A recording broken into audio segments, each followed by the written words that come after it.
国度。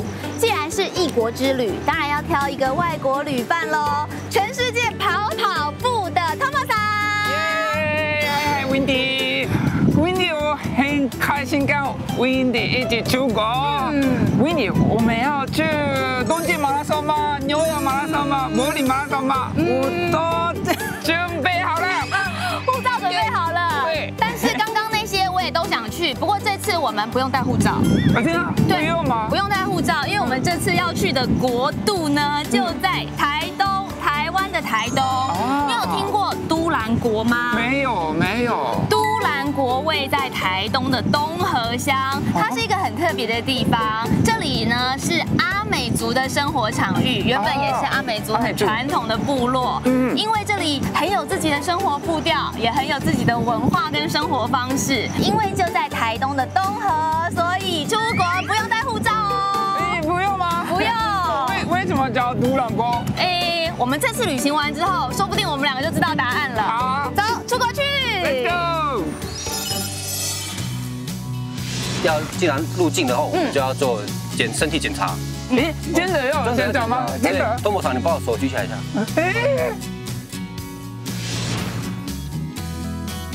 然后像现在这个石头上面这个啊，它叫蛋螺，就是没什么肉，就是吃一个，你们有吃过那个小猪蕾吗？类似那个感觉，吸一个辛酸，很骨感的下酒菜，然后又制造很多垃圾。哇，你看 Tomo-san，都兰国他们这边的菜单都有英文版本。英文。Can you speak English？ Just a little。哦，厉害，成功了，国际化。这片窗很漂亮，棒了，真的是一个 shooting 或是一个 picture 的感觉。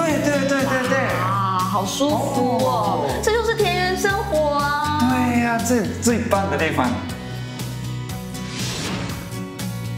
有人说都兰是台湾的小型联合国，我们现在4个就是小型联合国了。好吃的话，西班牙文要怎么说？Qué rico。好假。美味しそう。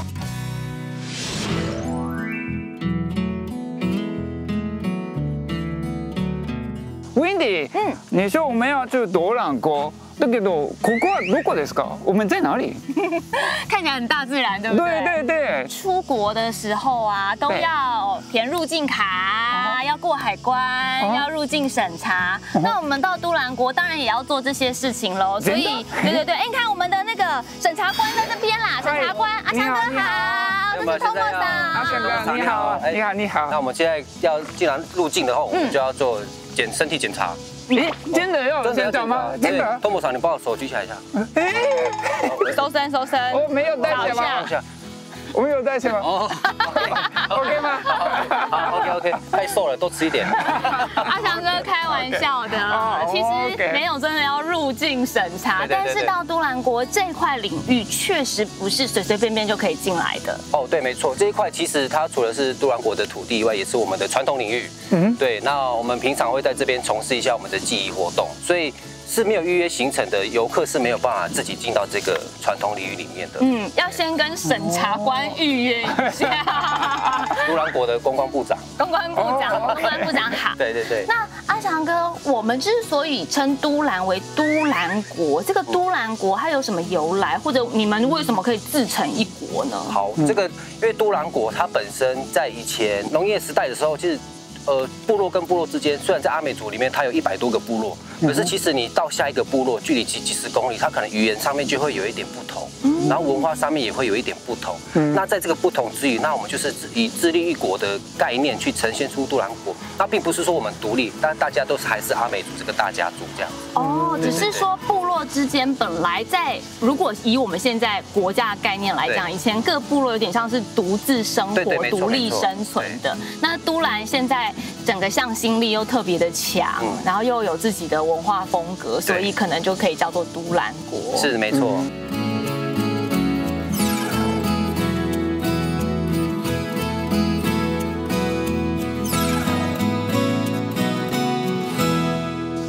那前面会看到我们的那个海域，它是一个蛮重要的一个海域，然后也是这一块地的那个传统地名。对，它叫做巴吉法兰。巴基法拉，对，它是罗马拼音，然后阿美族话。只要你们在阿美族，只要有一个 LAN 这个烂的地方，它就是指地方所在的一个意思。然后把就是放置，或者是这是什么的意思。然后基法它其实是船舰或是帆船，所以你们就可以从把基法烂这个去推出它是一个什么的意思。所以这是一个有很多帆船的地方。哎呦，很接近呢。你后宫怎么讲？ここは船がたくさんある場所です。ここはたくさんある場所です。ある場所です。日文最难。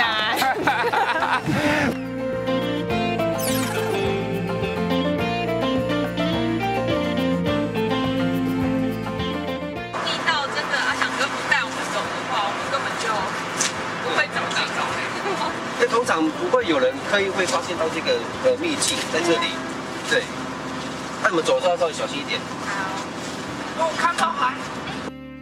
现在我们就是刚从那个里面的小秘境这样走进来，里面其实很闷，而一走出来到这个地方的时候，我们会感受到非常明显的海风的吹拂。对啊，好舒服，好舒服。那在这边我们可以寻找些什么吗？等一下我会带各位去稍微认识一下我们潮间带的生物，就是一些可能族人们他们在这个季节里面常吃的贝类啊。对。阿翔哥，你们会找什么可以吃？判断什么可以吃？通常是从小的一种训练吗？对，因为通常在做这个事情的都是我们部落的妈妈阿姨他们。对。然后因为在从事海上活动有3个东西，有3大项，就是一个是潮间带的采集，然后一个是撒网，还有一个是水下渔猎，就是拿着鱼枪去射鱼。对，然后这些东西通常就是我们在部落丰年祭前，我们会有一个训练期。我们就会跟着部落的长辈一起去海边学习，然后怎么去辨识，所以他们那个时候会教导我们怎么去抓这些海贝类。哦，所以也是一代一代传承下来的。然后像现在这个石头上面这个啊，它叫这个螺，它叫蛋螺。蛋螺。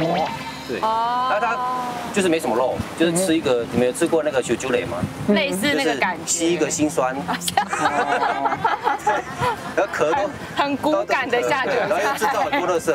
那因为我们就是采一个好玩，然后我们就会把它放回去，一定要放回去，生态继续去繁衍。对，我们认识一下。阿翔哥，我看到一个很像扫把，又很像鸡毛掸子的尾巴。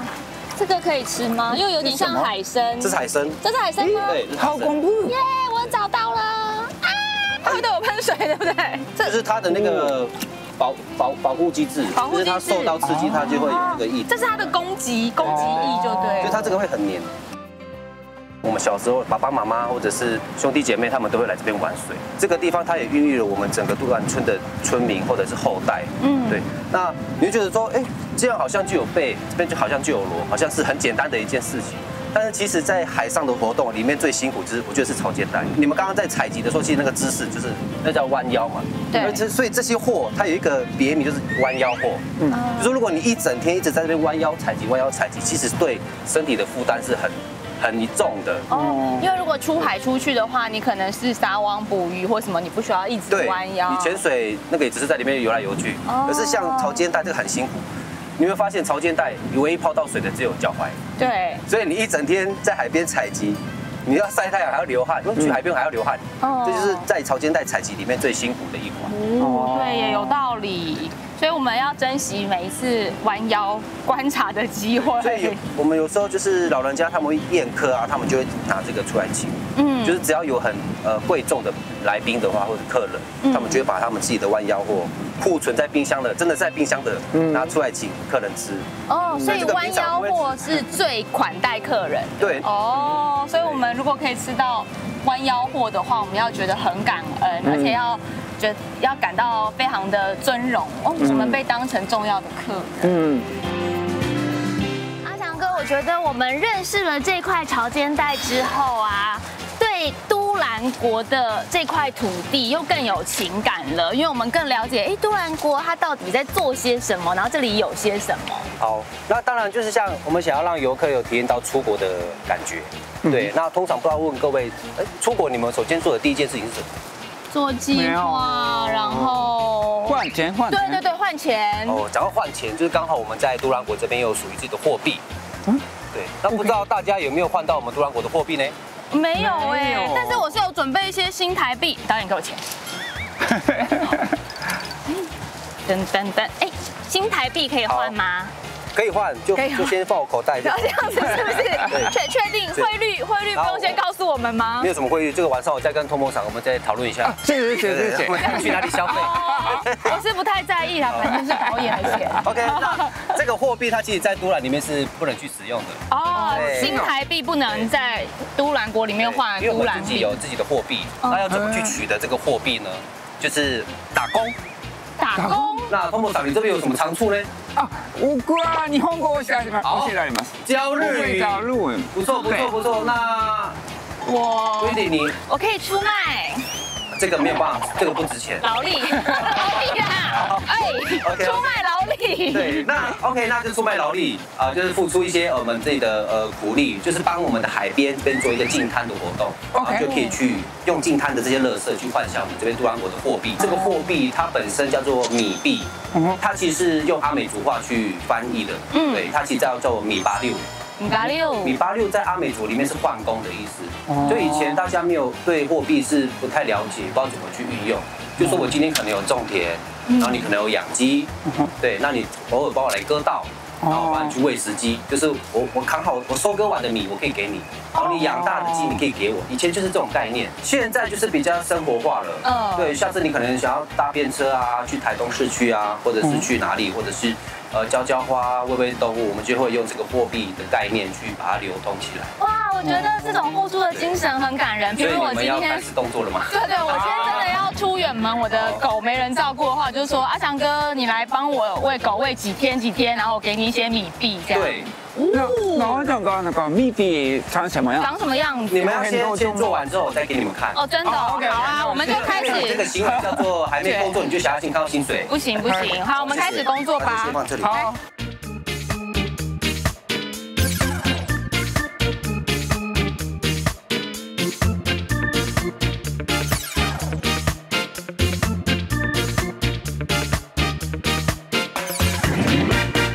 真的捡到很多哎，好累。这种弯腰货我们不鼓励。对，没错。那请问阿翔哥，我们付出的心力大概可以得到多少的回报呢？那我手边这边有我们属于自己的米币。哇，这就是米币。哦，真的钱呢？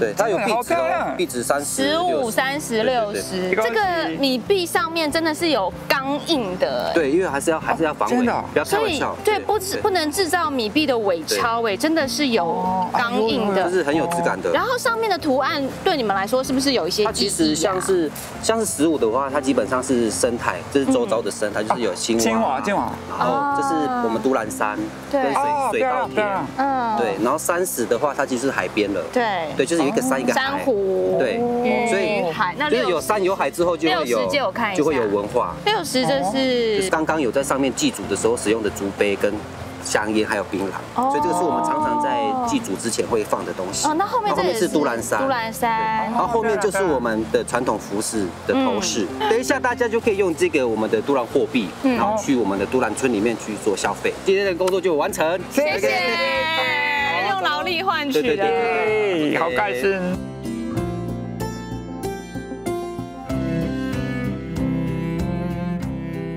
现在带各位来到的就是我们在为都兰国的一个艺术踏实坊，对，它是非常多的野菜料理，那今天就可以让各位来品尝一下。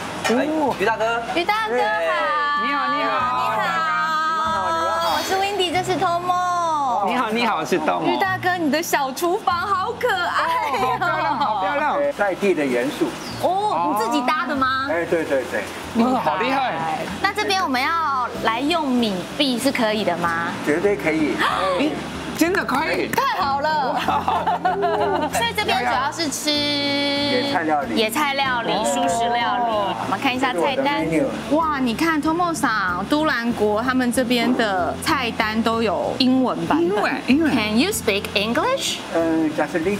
哦，厉害，国际化，可以用英文，但是很难选呢。帮我们配。好啊。谢谢，Thank you。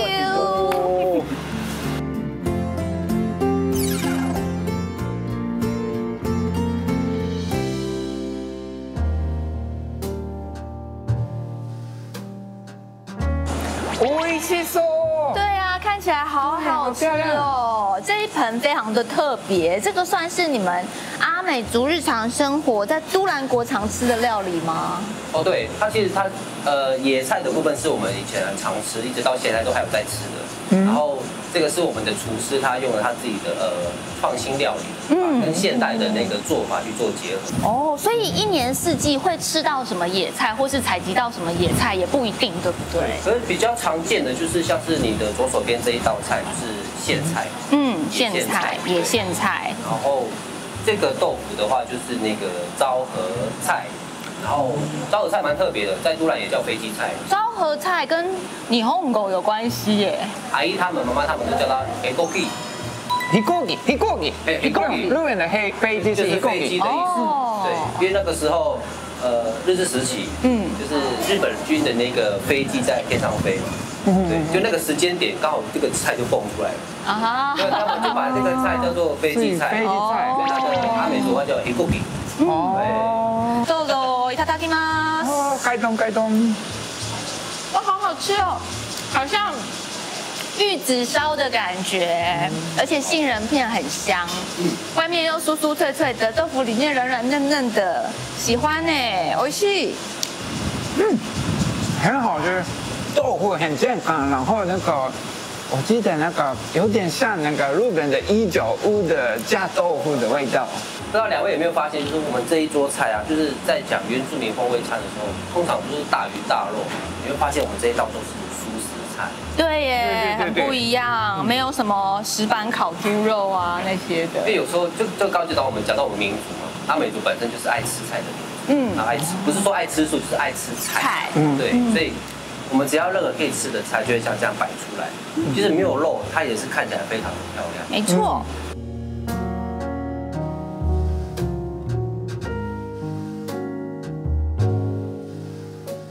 经过今天的体验啊，然后刚也吃完饭，不知道两位有没有想要在都兰住一晚？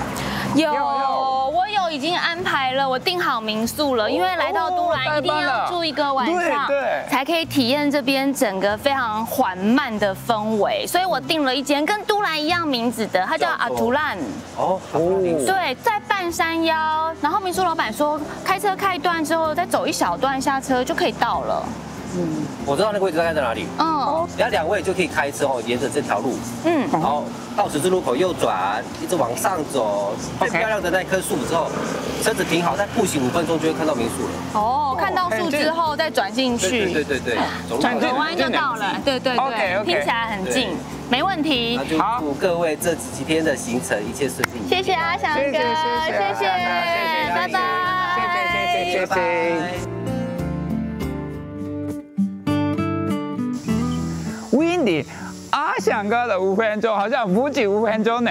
我觉得有时候原住民跟跑者他们形容距离感觉是差不多的，就说5分钟就到啦，再转个弯就到啦，结果都不止，好远呢。不过你看通波山，哇，好漂亮，真的好漂亮。这边是海，然后这里一整片都是，也是很漂亮啊。对啊，森林这样连下去，虽然这5分钟很久，可是我们也是看到好的景色。对啊，通波上有一棵树啊，刚到了，有一个弯，到了，跟一栋房子，应该这里吧。阿翔哥没骗我们，到了，真的是看到一棵树之后转个弯就到了。谢谢阿翔哥。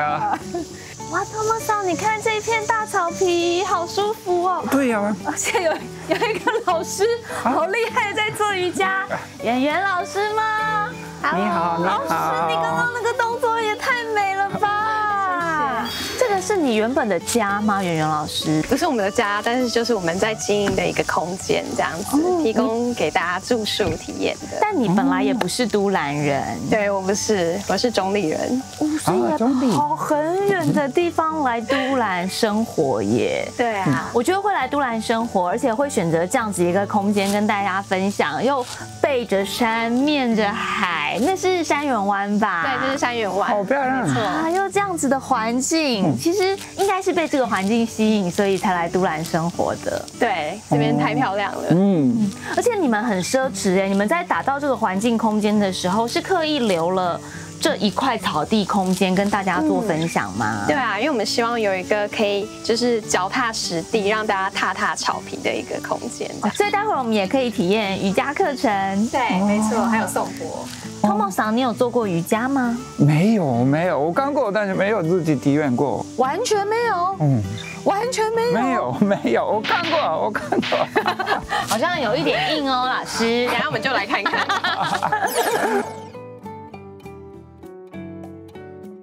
好，那我们准备开始。好，找到你舒服的坐姿，屁股可以左右两边动一动。OK。好，那我们准备双手左右两边化开，吸气向上。双手10根手指头互扣，反掌上推，像你平常在伸懒腰一样，把脊椎往上延伸。好，慢慢的吐气，像驼背的老人一样，慢慢的拱背。将你的下巴找到胸口，眼睛看向你的肚脐，双手向大海的方向推。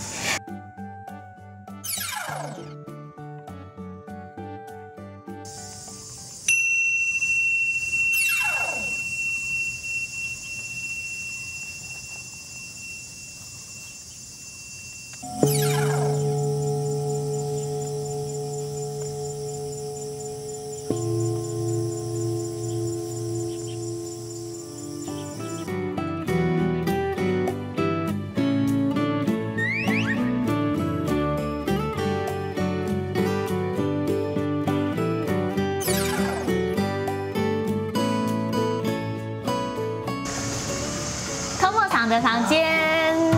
すごい綺麗。ウィンディ森の中の部屋って感じですね。嗨，有很多森林的感觉。对。有山的感觉点缀在其中，而且它房间很宽敞哎。对，很大。面积真的超大的，加上这些小小的植栽点缀，就会觉得整个人心胸好宽哦，好舒爽哦。对。它有很多小巧思，Tomo桑，你看它的好可爱。挂衣架，是用树枝来做成的。对，很有趣。另外也有很多你放鞋子的地方是石头，很方便。是海岸的石头，然后用一些木质的东西来让整个森林感，自然的感觉，没错，又很有温馨的家的感觉。哇，而且你这片窗很漂亮，棒了，看得到太平洋。对啊，除了太平洋之外，旁边的山整个人线也都很清楚，而且不要说看远，看近也很棒。你看你的窗户就好像一个画框，画框里面有一棵树，树下有一根木板凳，艺术品的感觉。真的是一个 shooting 或是一个 picture 的感觉。对。啊，好舒服哦，这就是田园生活啊。对呀，这最棒的地方。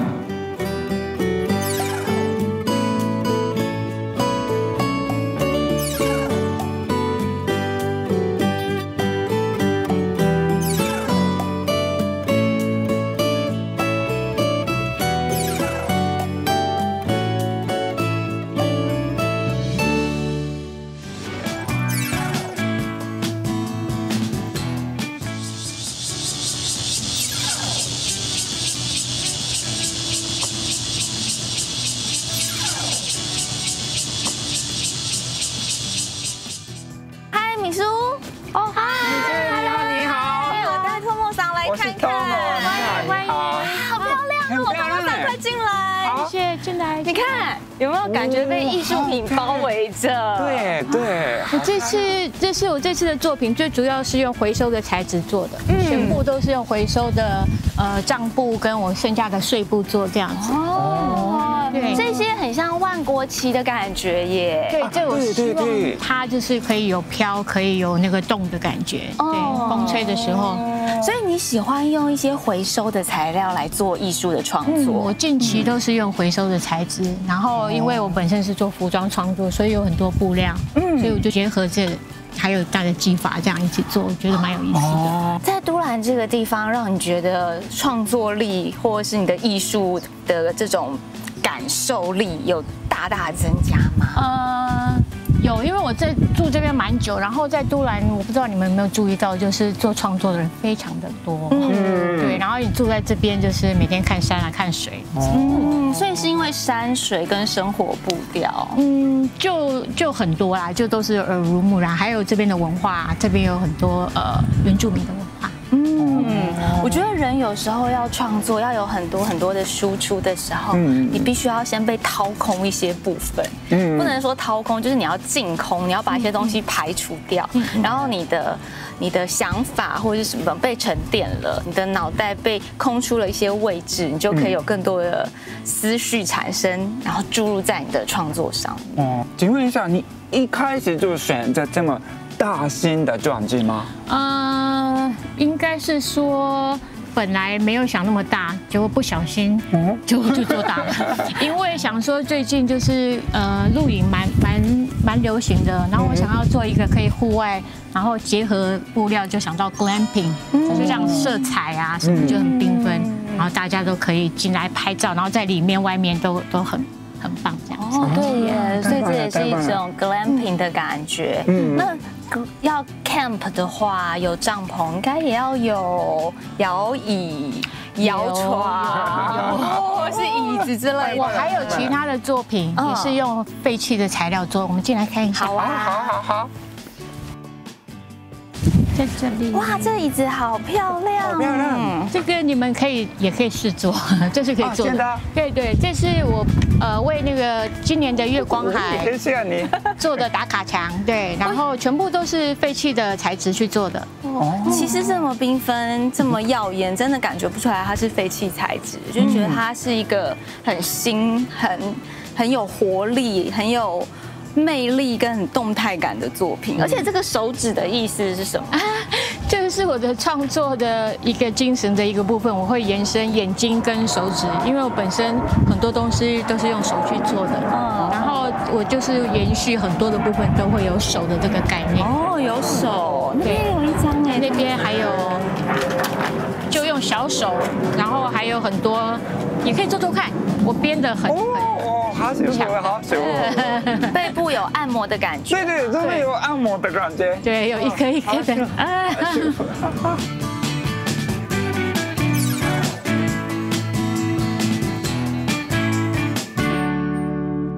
我觉得走进敏书的工作室，可以感觉到很旺盛的活力，因为整个很缤纷，而且这些都是独一无二的作品，哎，好好看哦，好可爱。对，那是用纸绳做的。很适合你。托木桑，我要吗？适合你吗？哎，很适合你，很适合你，好好看哦！这些都是手工制作出来的，也完全不会跟人家撞衫啊、撞耳环呐。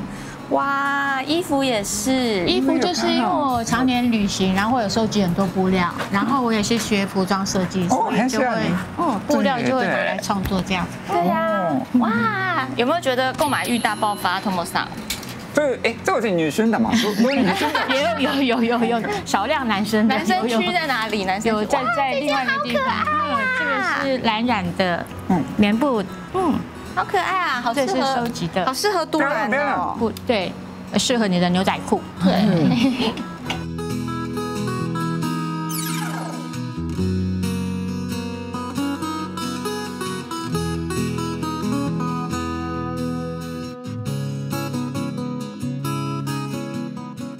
敏书，那这些明信片也都是你自己制作的吗？这都是我的画作的。然后因为我有到比较多地方去旅行，所以你可以看到很多国家的那个风格，印度啊、非洲啊，还有泰国。非洲的感觉有哎。那有一些是在地的，像你看那个老人家就是阿美族的老人家，耆老们的模样。对，因为住在这里比较久。所以，因为你是从画画开始，再延伸到这些布料的创作、服饰的创作。对，我从画作开始，然后因为我先酿酒，然后做了酒标，然后之后我本身服装设计的背景，我就开始从事创作。对。那像因为我刚刚说我做比较多回收的部分，这个你们猜得出来是什么吗？这个灯饰，这边是用可以吃的东西做。花椰菜不是啊，就是丝瓜。就是已经干掉的丝瓜。哇，真的耶！哦，晒干的，但是它下面像花椰菜。对，我觉得柳树真的蛮像的。好漂亮哦！这些灯饰很美，而且很有印象派的感觉。对，印象派渲染的这种力量跟那个很浓郁的感觉。对，我的都比较用力一点，实力一点。对，可是可以感受到很多的活力，跟给人很雀跃的感觉，就是心情会跟着明亮，很开心，这是我希望的结果。对啊，就是有鲜艳的感觉，就会觉得哇，源源不绝的生命力。而且其实像敏书这样子去很多个国家，有不一样的经验，你把它应用发挥在你的创作上面，我觉得来都兰国生活也很适合因为都兰国常常会有很多不同的外国朋友。对，我们都兰国是自成一国。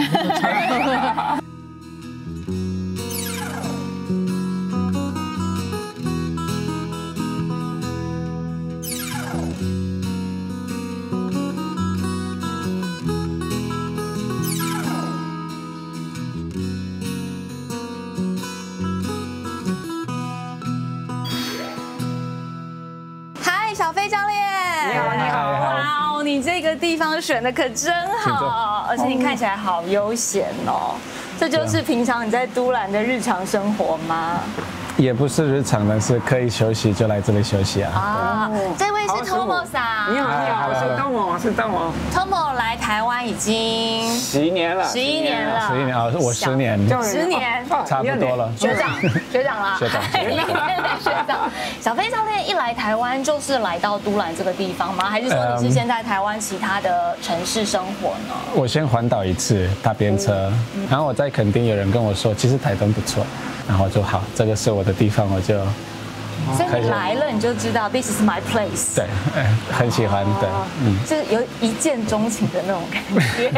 我觉得这里真的很美，对，如果这样开车在这里，一边是海一边是山，真的很漂亮。那小飞教练，你那时候来台东都兰的时候，都兰这里已经聚集了一些外国朋友了吗？已经有蛮多的，我觉得。那你觉得外国人的观点来讲，为什么会喜欢都兰呢？很多人说都兰山那边有一些魔法会吸引这些艺术家。Tomo桑，你有感应到吗？因为 Tomo桑在夏威夷待过很长一段时间。我还没有去夏威夷。之前在夏威夷读书工作。对，有点都兰国有点像那个夏威夷的。很多人会说都兰是小夏威夷的，对。虽然我没有去夏威夷，改天去就知道。但是看过照片，有时候。从海上看都兰或是那些夏威夷的照片很像，很像，对。不过据我所知，除了整个都兰的感觉、氛围、步调，通常外国朋友很喜欢之外，把小飞教练留在这里的是因为你很想要推广帆船运动，对不对？其实我一开始来是冲浪的部分，冲浪，然后。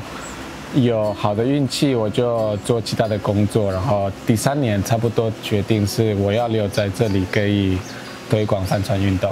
一开始会让我启动做这个事情，我觉得台东这么长，这么多海边，然后小孩都没有这个机会，所以想要尝试。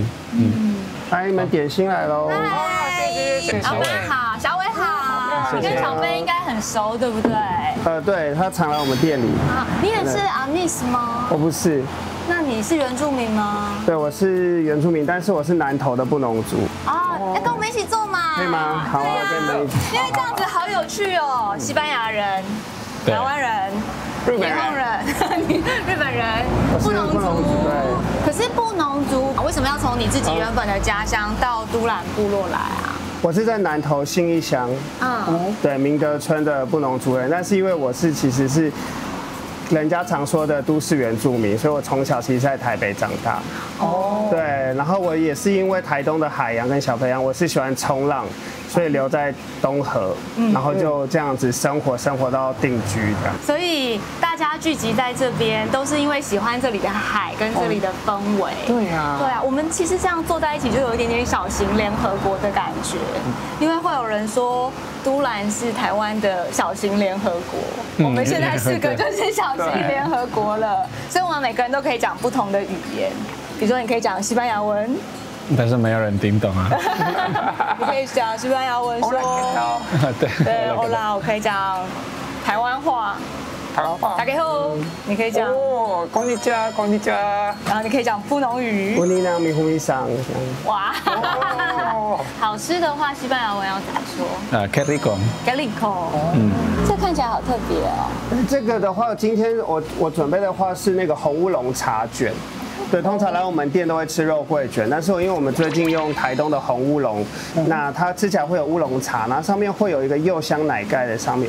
淋在上面，所以你会有点在喝乌龙奶茶的感觉。哦，好有趣哦。对对对，然后比较有特色的话是另外一个我们自己养的酵母做的面包，那特别用了赤葱子跟 cheese 的搭配，就是酸种面团，再用了我们原住民常常使用的辛香料去搭配起来的面包。对。很好吃，很好吃，有那个茶的味道，茶的味道，有，马上，对，马夏嘎努就是好吃。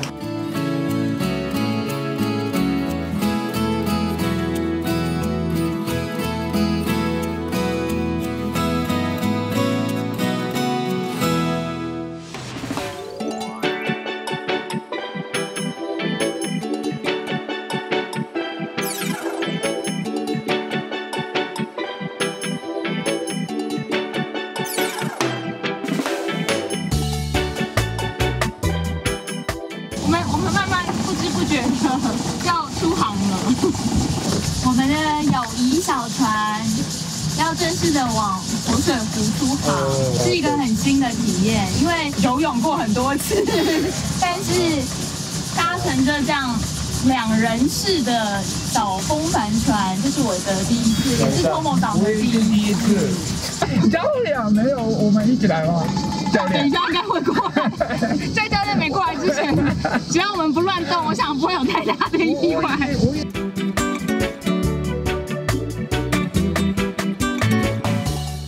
其实不知不觉的，我们已经到了湖中央了耶，有没有？通常你看，我们已经前进很长一段距离，好恐怖。对呀。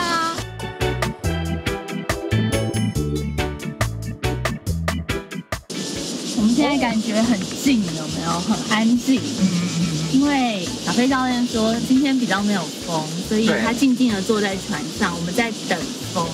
其实这也是风帆船的，我觉得它是很美妙的地方，并不是你手上有舵，或者是像是动力船一样，你想去哪里就可以去哪里。你要听大自然的声音，对，你要感受一下现在的状态。所以小飞教练坐在船上超安静，他都没讲话，就是我们感受，我们也要学小飞教练那样，一直试着去感受。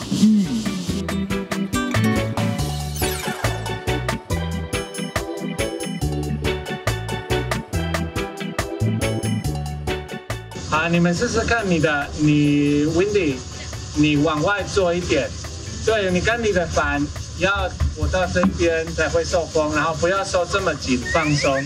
我们紧张在帆船就要放松，然后船会回去。我可以往里面坐一点。No！ 我有点先下。Are you sure？ 你的风很小。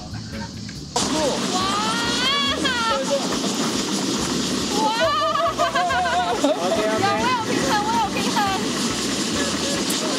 我觉得2个人，你知道，一刚开始上船的时候，觉得2个人很有压力，因为彼此要配合彼此的平衡。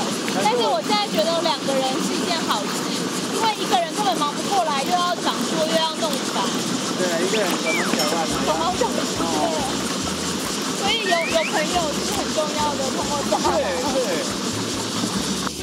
我们凭感觉行事，我们现在在凭感觉，我们要感受大自然，用身体去做感觉。风浪长稍微有点玩出兴致来。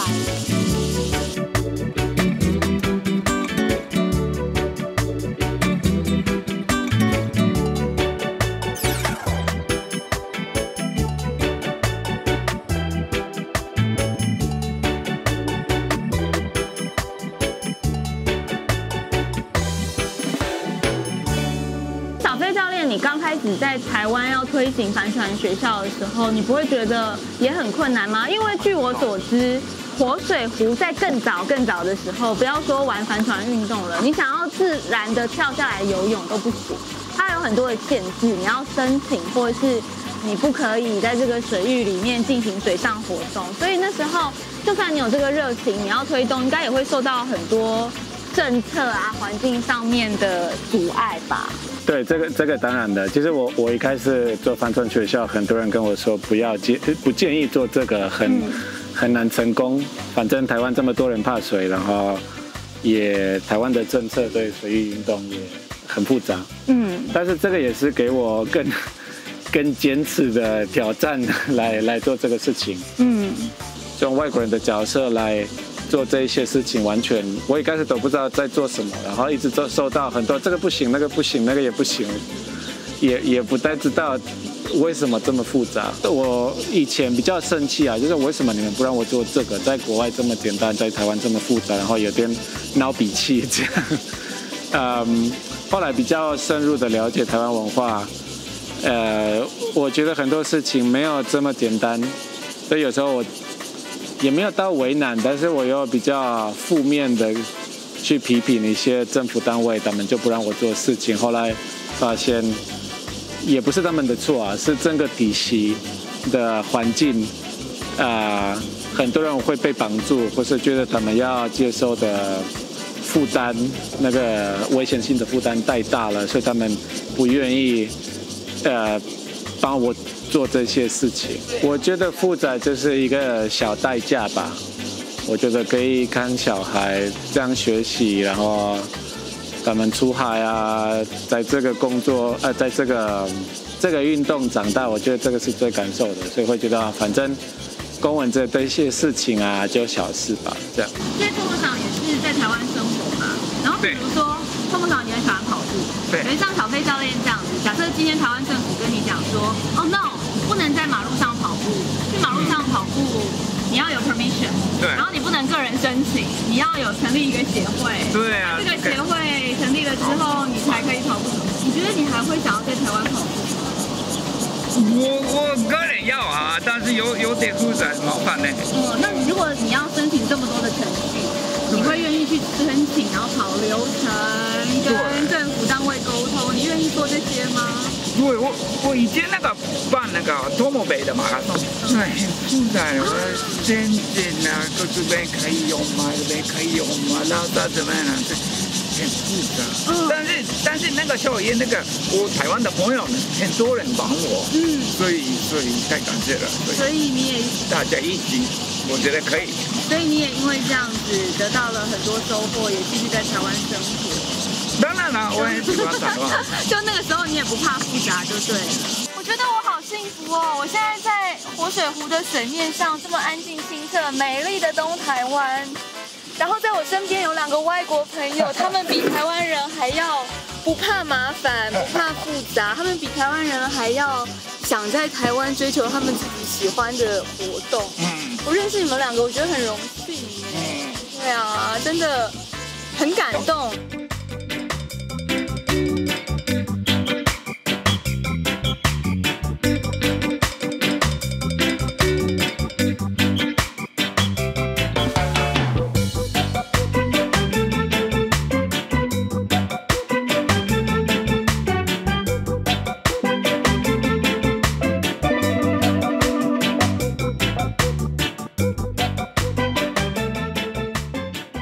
我觉得这次我们来到台东都兰国，好像有一点点带着出国的这种小小主题，可是跟出国不太一样，因为我们还是在台湾这个国度。人家说有时候出国就是从你活腻的地方到别人活腻的地方去，可是我觉得自己的土地不应该活腻，我们反而应该是透过像这样子带着出国的心情去发掘、去感受、去看到这个地方其他人用什么视角来对待这一块净土。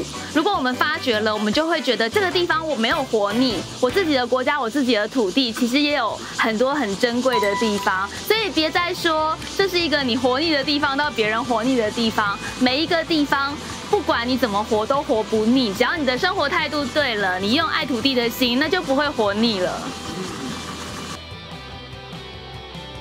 两个都没有玩过，我们两个同时在一艘船上的翻船几率高吗？